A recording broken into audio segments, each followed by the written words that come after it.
로버트 윌슨의 Prophecy and Society in Ancient Israel, 고대 이스라엘의 예언과 사회 두 번째 시간입니다. 오늘은 Prophet like Moses, 모세와 같은 선지자에 대한 신명기 본문에 대해서 보겠습니다.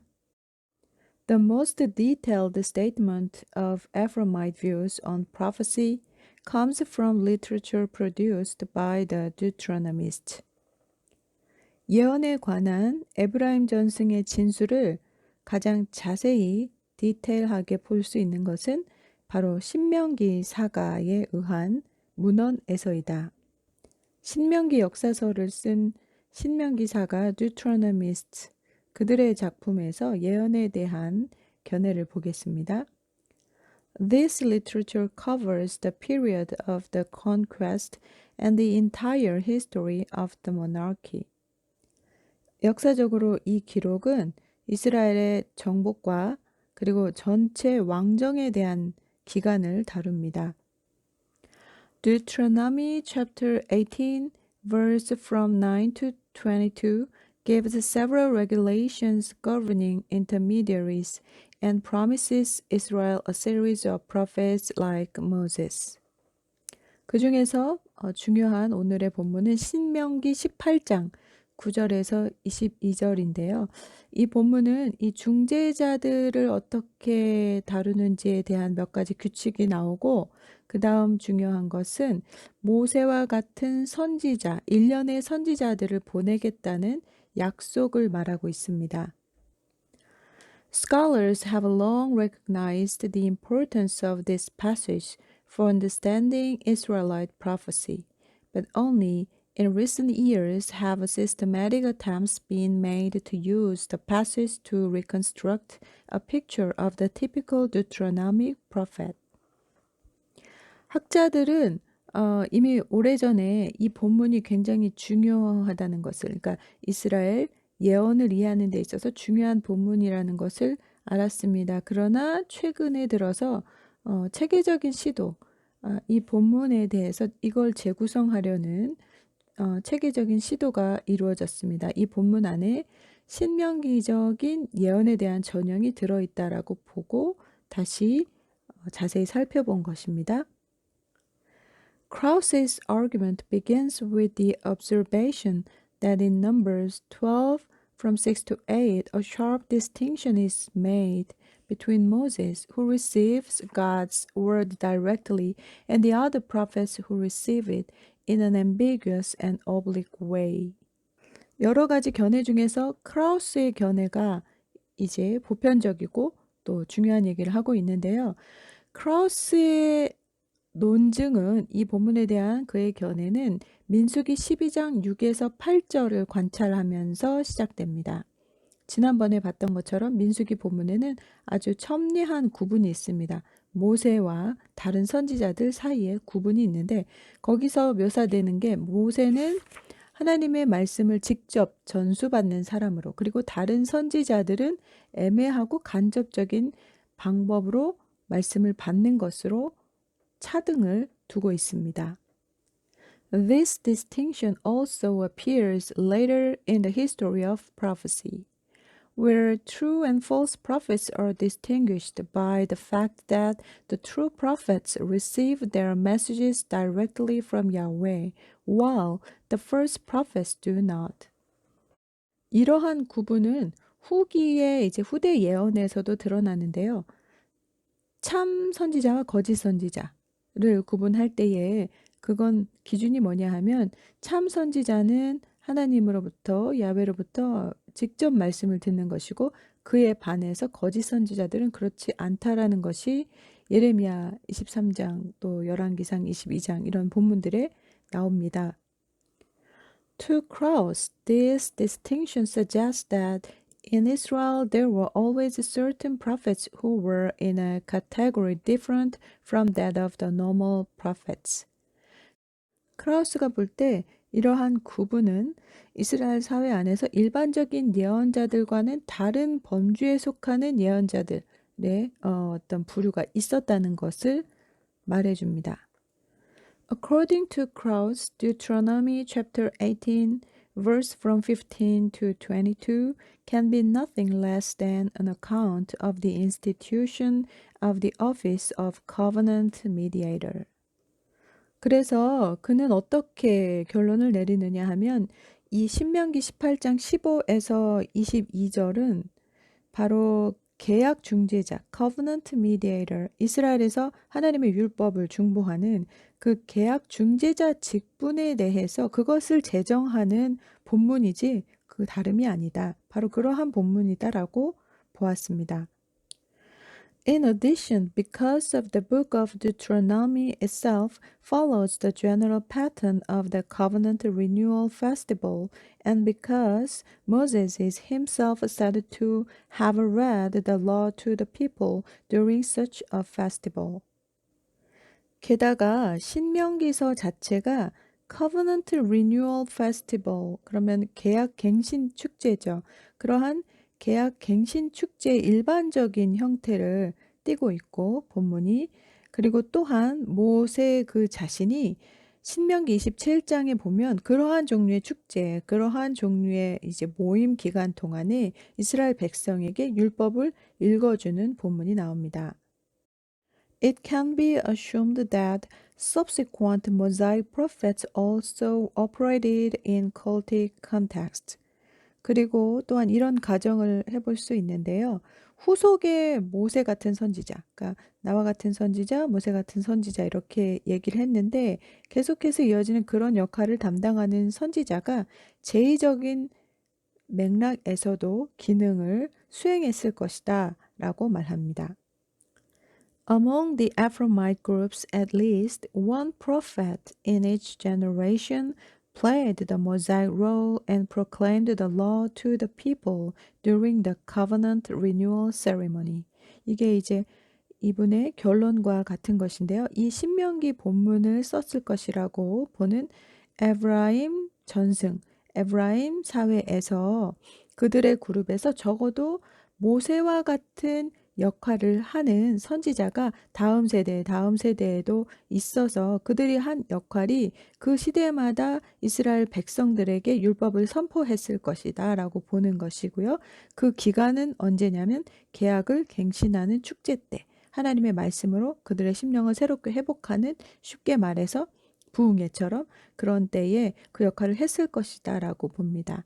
After the demise of prophecy, the office was continued by the Levites. 그리고 이제 크라우스의 결론은 이런 예언자직이 사라진 이후에는 그때는 레위인들이 이 역할을, 이 직분을 감당했을 것이다 라고 봅니다. 그래서 모세와 같은 선지자의 의미가 이스라엘 역사 속에서, 전승 속에서 어떻게 기능했을 것인가 라는 것에 대한 크라우스의 견해였습니다.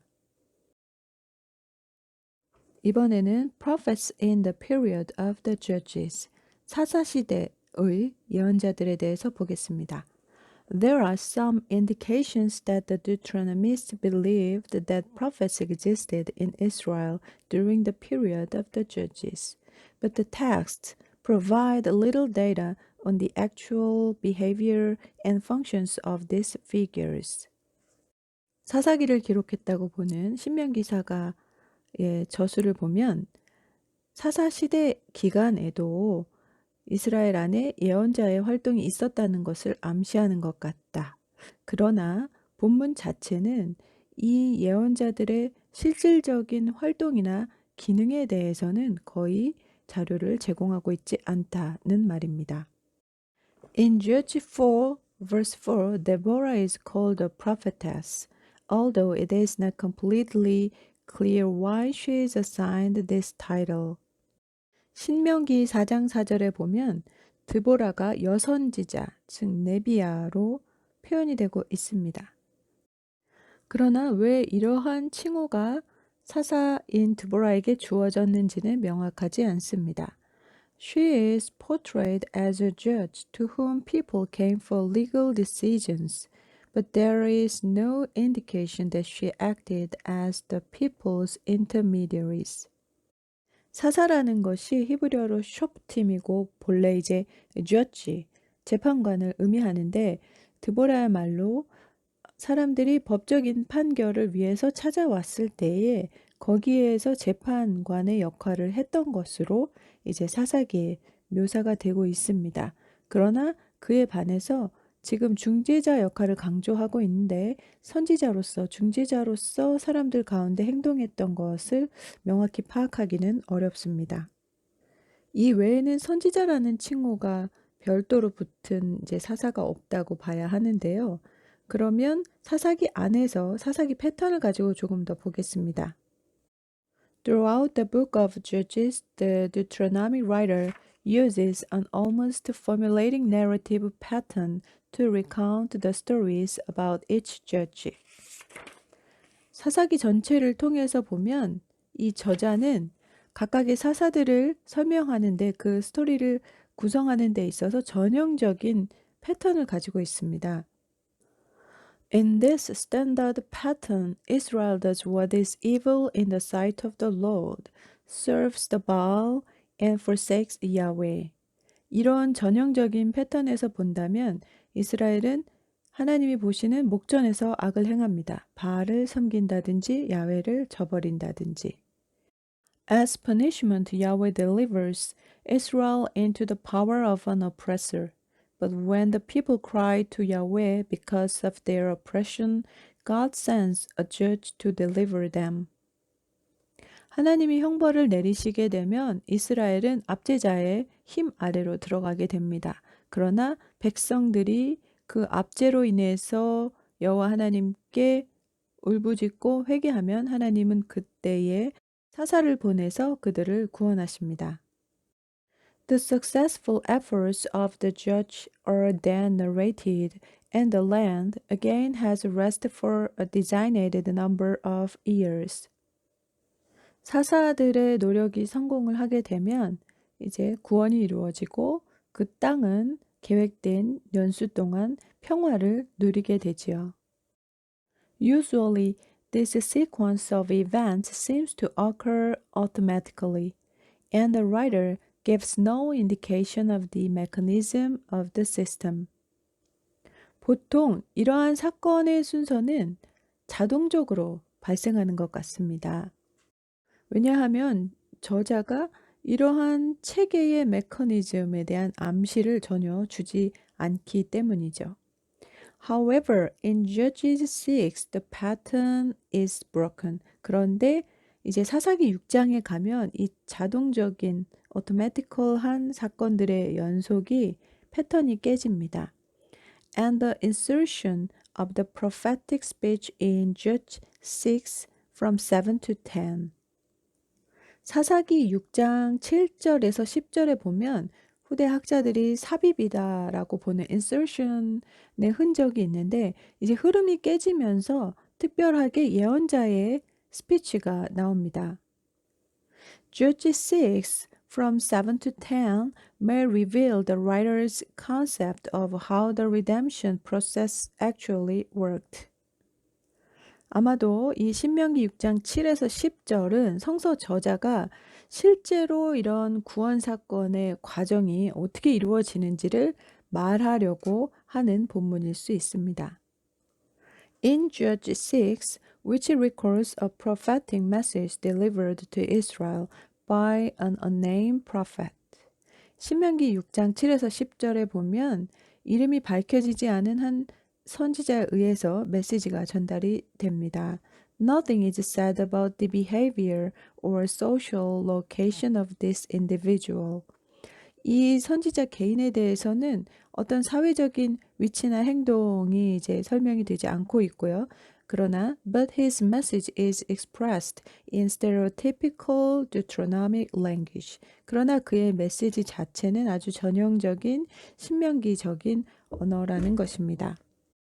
실제로 본문을 한번 보면 여호와께서 이스라엘 자손에게 한 선지자를 보내시니 그가 그들에게 이르시되 여호와께서 이같이 말씀하시기를 이스라엘의 하나님 내가 너희를 애굽에서 인도하여 내며 너희를 그 종되었던 집에서 나오게 하며 이렇게 뭐 땅을 주었다.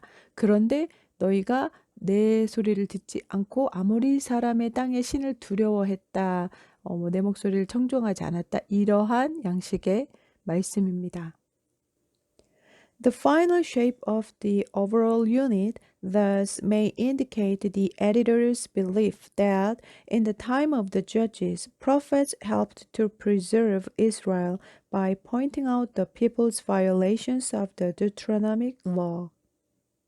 이 본문을 학자들이 이제 에디토리얼 파트로 보니까요. 이제 어쨌거나 그렇게 볼 때에 이 마지막 본문 형태와 이 예언자에 대한 언급을 볼 때에 윌슨의 결론은 이렇습니다. 아마도 이스라엘 사회에 만연하게 된 이 신명기적인 율법, 하나님의 율법에 대한 거부를 지적하면서 그 사회를 유지하도록 도운 선지자의 역할이 있었을 것이다. 라는 성서 저자의 믿음을 보여주는 게 아니겠느냐. 그 기능이 있었다라는 것입니다. If prophets actually had this function, then it would be another indication that prophets in this period had social maintenance functions within Israel's central social structure. 만약 예언자들이 이런 기능을 실제적으로 했다고 한다면 이 시기 사사시대 예언자들은 이스라엘 사회의 중앙 사회 체제 안에서 나름대로의 그 사회를 유지하는 기능을 담당했다는 표시가 될 것이다라고 윌슨은 사사시대 예언자를 이 본문 가지고 설명하고 있습니다.